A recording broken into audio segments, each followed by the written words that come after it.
We're looking at number 11 from the first semester final exam. The question is, what is the domain of the function f of x is equal to x squared over the square root of x minus 4?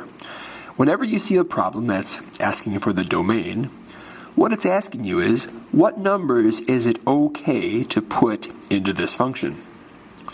To think about that another way, you could also think about what numbers is it not okay to put into this function.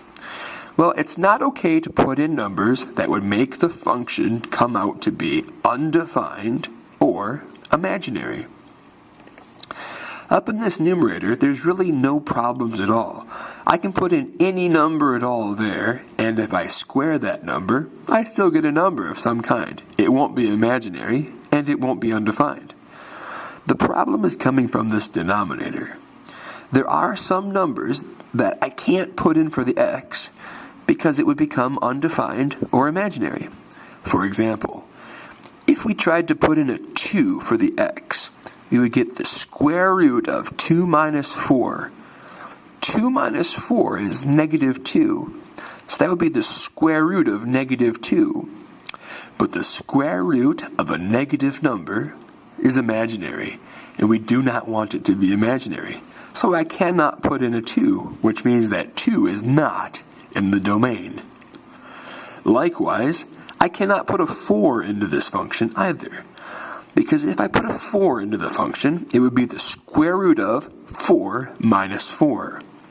4 minus 4 is 0, and the square root of 0 is 0. So it would be something divided by 0, which makes it undefined. You can't divide by 0.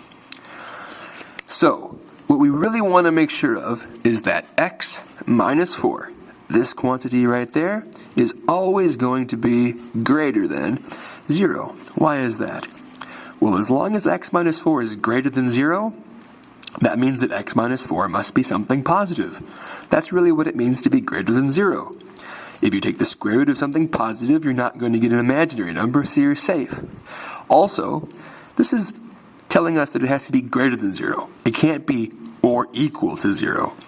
And that means that you're not going to end up with the square root of 0 and end up with something undefined. This is a very simple inequality to solve. We just add 4 to both sides, and we end up with x is greater than 4. X can be any number that is greater than 4, but not including 4.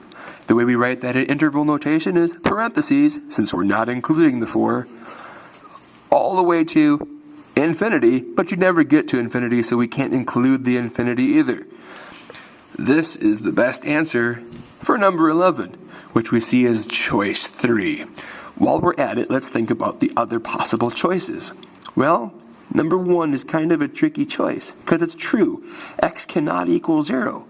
X can't equal 0 because if you put in a 0 here, it would be the square root of 0 minus 4, which would be the square root of negative 4, which is an imaginary number. And we don't want imaginary numbers. The problem is that even though this excludes one of the numbers, it doesn't exclude enough of the numbers. Because x can't be equal to 0, but x also couldn't be equal to 1, or 2, or 3, or even 4. There are many numbers that are not being excluded here, and so this is not the best answer.